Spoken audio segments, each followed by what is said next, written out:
ایک مرتبہ مل کے درود شریف پڑھ لیجیے۔ اللہم صلی علی سیدنا مولانا محمد وعلی آل سیدنا مولانا محمد بارک وسلم۔ سبحانک لا علم لنا الا ما علمتنا انک انت العلیم الحکیم۔ نحمدہ ونصلی علی رسولہ الکریم، اما بعد۔ فاعوذ باللہ من الشیطان الرجیم، بسم اللہ الرحمن الرحیم۔ یا ایھا الذین آمنوا کتب علیکم الصیام کما کتب علی الذین من قبلکم لعلکم تتقون۔ صدق اللہ العظیم۔ محترم بزرگوں اور دوستو، یہ اللہ رب العزت کا ہم پر بڑا فضل ہے، کرم ہے، احسان ہے۔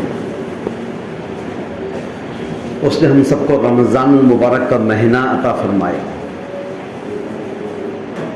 آج رمضان المبارک کا پہلا روزہ ہے اور ہم جمعہ کی نماز میں شریک ہیں۔ اللہ اس کو بے انتہا قبول فرمائے۔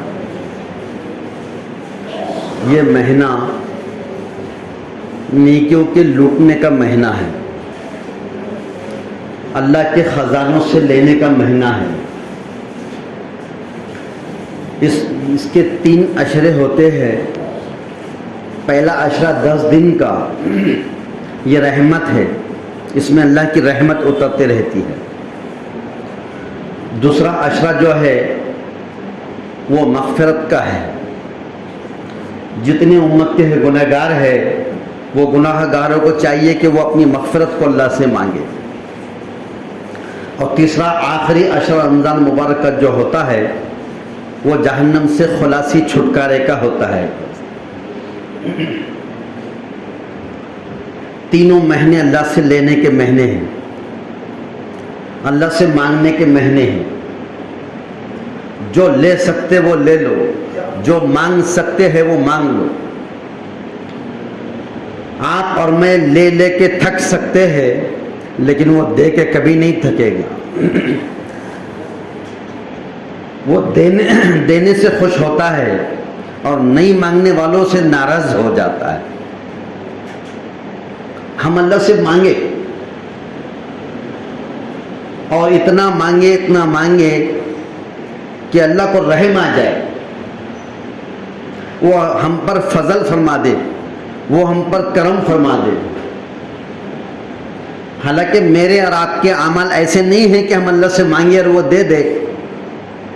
ایسے نہیں ہے کہ ہم اللہ کو جو تو اپنا عمل پیش کر کے جنت کا سوال کر سکتے ہیں، لیکن رمضان مبارک کے مہینے کی برکتیں ہیں جس میں اللہ بے انتہا خوش ہوتے ہیں، بندے سے محبت کرتے ہیں، گناہوں کی بخشش کرتے ہیں۔ اس لیے اللہ نے کہا ہے کہ مانگو۔ یہ رمضان مبارک کا مہینہ تمام مہینوں کا سردار ہے۔ اس مہینے کا 11 مہینے تک انتظار کیا جاتا ہے۔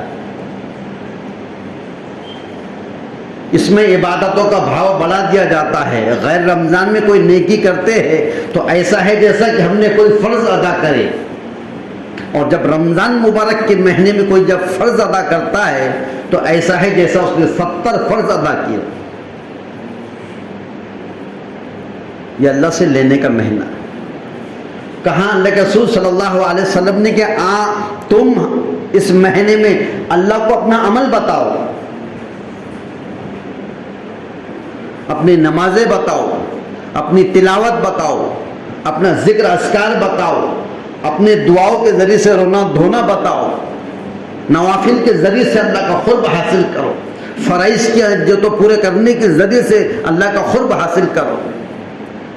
صدقہ خیرات ہے، زکوٰۃ ہے، اور اس کے علاوہ بہت سارے اعمال ہیں۔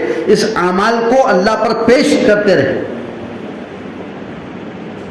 یہی ہمارا وسیلہ ہے۔ بہت سارے یہ سوچتے ہیں کہ میں کسی کے وسیلے سے کامیاب ہو جاؤں گا۔ اللہ قرآن کریم میں فرما رہے ہیں کہ وَابْتَغُوا إِلَيْهِ الْوَسِيلَةَ، تمہارے لیے سب سے بہتر وسیلہ تمہارا اپنا عمل ہے۔ اسی کے ذریعے سے تمہارے مسائل حل ہو گئے، دنیا کے بھی ہو گئے، آخرت کے بھی ہو گئے۔ اس لیے اس مہینے کے اندر اللہ کو اپنی نیکی بتاؤ۔ اتنی عبادت کر کے تھکو، اتنی عبادت کرو کہ اس کو رحم آ جائے، اور وہ یہ کہہ دے کہ میرے بندے مانگ کیا مانگتا ہے۔ ہم مانگنے میں بخل نہ کریں، ہم خرچ کرنے میں بخل نہ کریں۔ اللہ نے مال دیا ہے تو یہ خرچ کرنے کے لیے دیا ہے کہ لوگوں پہ خرچ کرو، ضرورت مند پہ خرچ کرو، بیواؤں پہ، یتیموں پہ، یسیروں پر خرچ کرو۔ یہ مال رکھنے کے لیے نہیں دیا ہے، یہ مال خرچ کرنے کے لیے دیا ہے۔ اور جس کو اللہ نے مال کی وسعت عطا فرما دی ہے اور پھر وہ مال جمع کر کے رکھتا ہے اور نیک اور خیر کے کاموں میں خرچ نہیں کرتا، وہ مال اس کے لیے وبال بن جاتا ہے، پکڑ کا ذریعہ بن جاتا ہے۔ تو مالوں کو خرچ کرو، کیونکہ ایمان والے کے سینے میں ایمان اور بخل یہ دونوں ایک ساتھ جمع کبھی نہیں ہو سکتے۔ ایک تو وہ ایمان والا ہو سکتا تو بخیل نہیں ہوگا، اور اگر وہ بخیل ہے تو وہ ایمان والا نہیں ہو سکتا۔ اللہ کے رسول صلی اللہ علیہ وسلم نے ایک بہترین مثال بتائی ہے، سخی کی بھی اور بخیل کی بھی۔ جو مال اللہ کے راستے میں اس کے نام پہ خرچ کرتا ہے اسے سخی کہتے ہیں، سخاوت کرنے والا۔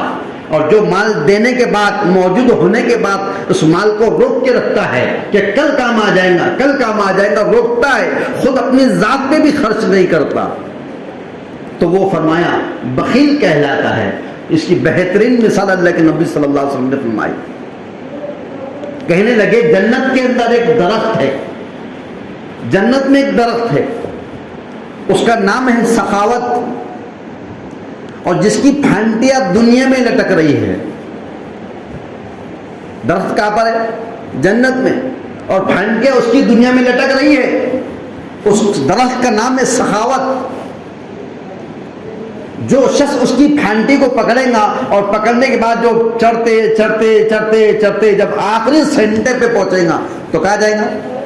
ہر بول جنت میں جائیں گے۔ اس کے جنت میں جانے میں کوئی شک نہیں، کیونکہ سخاوت کی درخت کی پھانٹیاں کو پکڑ لیا اور اس کو پکڑ رہا ہے اور آگے چڑھ رہا ہے۔ مطلب یہ کہ مال دیا ہے اللہ نے تو خرچ کر رہا ہے، مدارس پر، مکاتب پر، غریبوں پر، بیواؤں پر، یتیموں پر، یسیروں پر، دینی کاموں پر اور لوگوں پہ اور مخلوق پر خرچ کر رہا ہے۔ تو جتنا وہ خرچ کر رہا ہے اتنا ہی وہ پکڑ رہا ہے، اور پکڑتے پکڑتے آگے بڑھتے بڑھتے وہ سیدھا جنت میں پہنچ جائے گا۔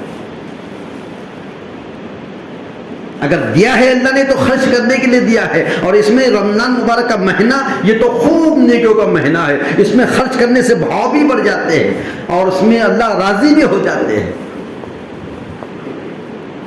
تو کیا کہا؟ سخاوت کا درخت ہے جنت میں جس کی پھانٹیاں دنیا میں لٹک رہی ہے، اور جو شخص اس کو پکڑ کے اوپر چڑھنا شروع کرتا ہے تو فرمایا وہ سیدھا جنت میں جاتا ہے۔ اور یوں فرمایا کہ جہنم کے اندر ایک درخت ہے جس کا نام ہے بخل کا درخت، کنجوسی کا درخت۔ بولتے نا کیا ہے، بخیل انسان ہے یار، خود پہ بھی خرچ نہیں کرتا۔ تو جہنم میں ایک درخت ہے جس کا نام ہے بخل، وہ بخل کے درخت کی پھانٹیاں دنیا میں لہلا رہی ہے۔ جو انسان بخل کرتا ہے وہ اس کی پھانٹی کو پکڑتا ہے اور پکڑ کے اوپر چڑھتے چڑھتے چڑھتے جب آخری سینٹر پہ پہنچے گا تو کہاں جائے گا؟ جہنم میں۔ اب ہم کو چاہیے کہ کون سے درخت کی پھانٹیوں کو پکڑنا ہے۔ بخل کی پکڑیں گے تو جہنم میں جائیں گے، اور اگر سخاوت کی پکڑیں گے تو جنت میں جائیں گے۔ یہ مہینہ لوگوں سے غمخواری کا مہینہ ہے، لوگوں سے ہمدردی کا مہینہ ہے، لوگوں کو خرچ کرنے کا مہینہ ہے۔ اللہ نے مال دیا ہے، خرچ کرو، وہ دیتے رہے گا، تم خرچ کرتے رہو، دینے سے مال میں کبھی کم نہیں ہوتی۔ یہ اللہ نے مہینہ عطا فرمایا۔ الحمدللہ آج کا پہلا روزہ ہے، کیونکہ اللہ دینا چاہتے ہیں، بندے پہ مہربان ہوتے رہتے ہیں، اور اللہ بندے کو موقع دیتے رہتے ہیں کہ اے میرے بندے، یہ میں نے بڑی رات دیا ہوں، اس کے ذریعے سے مجھ تک پہنچ جا، یہ میں نے بڑا دن دیا ہوں، اس کے ذریعے سے پہنچ جا، یہ میں نے ہفتہ دیا ہوں، یہ میں نے مہینہ دیا ہوں، میں نے رمضان تجھے دیا ہوں، اس میں اتنی عبادت کر لے کہ میں تجھ سے راضی ہو جاؤں۔ اللہ تعالیٰ بندے سے 70 ماؤں سے زیادہ محبت کرتا، ہم گناہگار ہیں. 11 مہینے تک میں نے اور آپ نے جو حرکتیں کیے ہیں, جو گناہ ہم سے ہوئے ہیں, جو نافرمانیاں ہم سے ہوئی ہے, اور جو کچھ ہم نے کرے ہیں, اذان ہو رہی تھی اور ہم سن رہے تھے اور پھر بھی نماز کو آنا نہیں ہوا, اور اللہ کا حکم ٹوٹ رہا تھا اور اس کے بعد ہم نے استعمال کرتے تھے نعمتوں کو, لیکن پھر بھی توفیق نہیں ہوئی. وہ یہ دیکھ رہا ہے اور پھر 11 مہینے کے بعد اللہ نے 12ویں مہینے میں بلایا.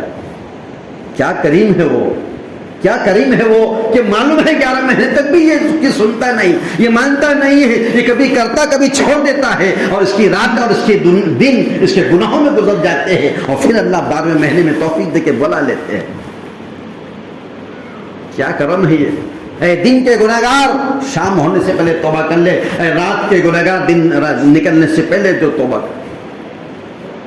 وہ ہر چیز پہ نظر رکھے ہوئے ہے. وہ رات کے اندھیرے میں کیا کر رہے وہ دیکھ رہا ہے, وہ دن کے اجالے میں کیا کر رہے وہ دیکھ رہا ہے, وہ کس کے حق کو مار رہے ہیں وہ دیکھ رہا ہے, وہ کس پہ ظلم کر رہے ہیں وہ دیکھ رہا ہے, وہ جھوٹ بولنے کو دیکھتا ہے, وہ لوگوں کو دھوکہ دینے کو, وہ ہر چیز کو دیکھتا ہے. پھر بلا رہا ہے, پھر بلا رہا ہے, اے بندے آجا, رات کو اٹھ کر مجھ سے مانگ لے, تہجد کے ذریعے سے آجا, میں تیرے سارے گناہ کو معاف کر دوں گا. مگر کس کے لیے جو آنا چاہتا ہے, جو آنا چاہتا ہے, اور جو آنا ہی نہیں چاہتا ہے تو اس کے حال پہ اس کو چھوڑ دیتا ہے. یہاں تک کہ حدیث میں آتا ہے کہ کوئی بندہ جب حرام کام کرتا ہے تو یہ 2 فرشتے ہیں, کرامین اور کاتبین. سیدھے ہاتھ کا فرشتہ اس فرشتے کے اوپر جو امیر ہے, اور جب کوئی گناہ مجھ سے ہو جاتا ہے, کوئی گناہ سرزد ہو جاتا ہے, تو گناہ ہونے کے بعد یہ داویں ہاتھ کا فرشتے کا کام صرف لکھنا ہے. انہیں گناہ کیا کہ لکھا, اس نے نیکی کرا کہ اس نے لکھنا شروع کر دیا. تو جیسی اگر ہم نے کوئی نیکی کا ارادہ کرتے ہیں تو بھی لکھ لیتا ہے.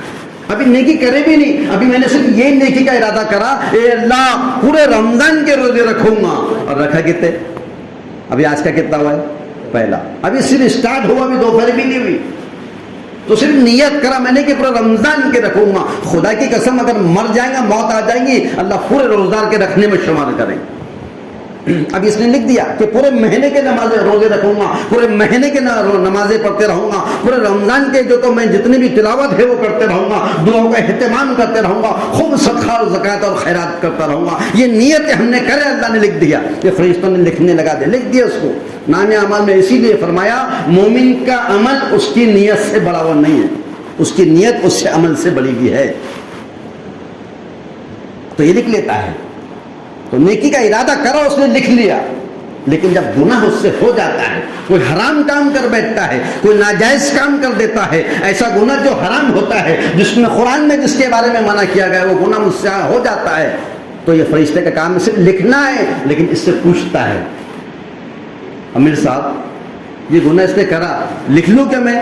حالانکہ کام کیا ہے, اللہ بندے کو ڈھیل دیتے ہیں, مہلت دیتے ہیں, سہولت دیتے ہیں, اس کو وقت دیتے ہیں کہ شاید یہ توبہ کر لے, اس سے غلطی سے ہو گئی, یہ جانے انجانے میں نہیں چاہتا تھا لیکن ہو گیا, یہ جھوٹ نہیں بولنے کی نیت تھی لیکن بول دیا, یہ نہیں چاہتا لوگوں کو دھوکہ دینا لیکن پھر بھی دے دیا, یہ شاید کچھ ایسا نہیں چاہتا تھا لیکن ہو گیا ہے. انسان ہے, انسان سے تو غلطی ہوتی نا, اور جو انسان سے غلطی نہ ہو وہ تو فرشتہ ہے. پھر وہ آدم علیہ السلام تھوڑی ہے, ان کے اولاد میں تھوڑی ہے, وہ تو فرشتہ ہوگا. پھر تو غلطی تو ہوں گی ہمارے سے, کیونکہ انسان کے معنی نسیان ہے, اور نسیان کے معنی ہے بھولنا, اور بھول کہتے ہیں غلطی کو. اس کا مطلب ہے کہ جتنے آدم علیہ السلام کی اولاد ہے وہ سب غلطی کے پتلے ہیں. ہم سب کیا ہے, غلطی کے پتلے. ہمارے والد صاحب سے غلطی ہوئی تھی, جنت میں اللہ نے کہا تھا وَلَا تَقْرَبَ هَذِهِ الشَّجَرَ, اس درخت کے قریب مت جانا, یہ جنت وسیع تمہارے لیے, اس کی بہار اور بہاریں ساری نعمتیں تمہارے لیے, جہاں چاہے چلے جاؤ, جو چاہے کھا لو, جو کچھ کرنا ساری چیزیں تمہارے لیے, لیکن یاد رکھو وَلَا تَقْرَبَ هَذِهِ الشَّجَرَ, وہ جو درخت ہے اس کے قریب مت جانا. کون منع کر رہے؟ اللہ منع کر رہے. مالک کا کوئی مالک ہوتا ہے, ساری چیزیں تمہارے لیے, جو چاہے کھا لو, جہاں چاہے چلے جاؤ, لیکن ولا تقرب هذه الشجر, اس درخت کے قریب مت جانا. نہیں جانا چاہتے تھے, لیکن پھر حوا علیہ السلام نے تشکیل کرے, شیطان ان کے ذریعے سے آیا اور کیا بولا معلوم, اگر تم اس دانے کو گندم کے کھا لیں گے تو تمہاری عمر بڑھ جائیں گی, پھر تم جنت سے کبھی نہیں نکالے جاؤ گے. اس راستے سے آتا ہے شیطان, ہمیشہ گناہ نیکی کے راستے سے ہی آتا, گناہ کے راستے سے نہیں آتا. کوئی ایسی نیکی کرا دیتا ہے وہ گناہ ہوتا ہے، وہ نیکی سمجھ کے اس کو گناہ کر ڈالتا ہے۔ چنانچہ وہ گندم کا دانا اٹھائے، اس کو کھائے، گندگی ہوئی، اللہ نے منع کیا اور ویسے ہی دنیا میں اسے جنت سے نکال کے دنیا میں پھینک دیا۔ سری لنکا میں گرے آدم علیہ السلام، یہاں پھینکے گئے، اور پھر جب دنیا میں جنگل تھا، ویران تھا، ساری جہاں ویرانیت تھی، اندھیرا، نہ سڑکیں، نہ کچھ، کوئی مکانات کی تعمیرات نہیں، کوئی بلڈنگ، کچھ بھی نہیں، ویران پڑے ہوئے، اکیلے تنہا پڑے ہوئے، 40 سال تک روتے رہے اللہ، اور رونے کے بعد اللہ سے دعا کرے، اللہ ربنا ظلمنا انفسنا وان لم تغفر لنا وترحمنا لنكونن من الخاسرین۔ ربنا، اے ہمارے رب، ظلمنا، ہم نے ظلم کیا ہے، اور نبی معصوم ہوا کرتے ہیں، نبی ظالم تھوڑی ہوتے نعوذ باللہ، لیکن اپنے منہ سے کیا کہہ رہے ہیں؟ ظلمنا، میں نے ظلم کیا ہے۔ اور کس پہ ظلم کرے تھے؟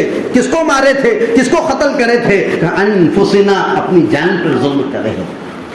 کیا ظلم تھا وہ ظلم یہ تھا کہ اللہ نے منع کرا تھا وَلَا تَقْرَبَا هَٰذِهِ الشَّجَرَةَ، کہ وہاں مت جانا، لیکن پھر بھی چلے گئے اور اس کو کھا لیے، گویا اللہ کا حکم ٹوٹ گیا۔ اگر آپ سے ٹوٹتا ہے، مجھ سے ٹوٹتا ہے، نمازوں کا حکم ٹوٹتا ہے، روزے کا ٹوٹتا ہے، اس کا مطلب ہم ظالم ہیں، اس کا مطلب ہم کیا ہے؟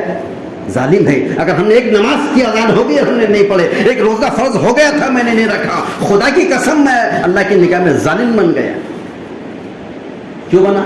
کیونکہ میں نے اپنے نفس پر ظلم،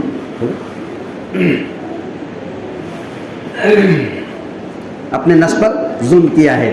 اور یہ فرمایا کہ جو آدمی اذان کی آواز سن کے جان بوجھ کے نماز چھوڑ دے، اس نے 3 بڑے بڑے کام کرے، ایک ظالم ظلم کیا، اور ایک کافر کفر کیا، اور ایک منافق نفاق منافق ہو گیا جس نے اذان کی آواز سن کر نماز نہ پڑھے۔ اللہ سے دعا کہ اللہ تعالیٰ اس رمضان مبارک کی برکت سے ہماری مغفرت فرما دے، اور اس کے ساتھ ساتھ ہمارے درجات کو بلند فرما دے، اور توبہ کی ہم سب کو سچی توفیق عطا فرما دے۔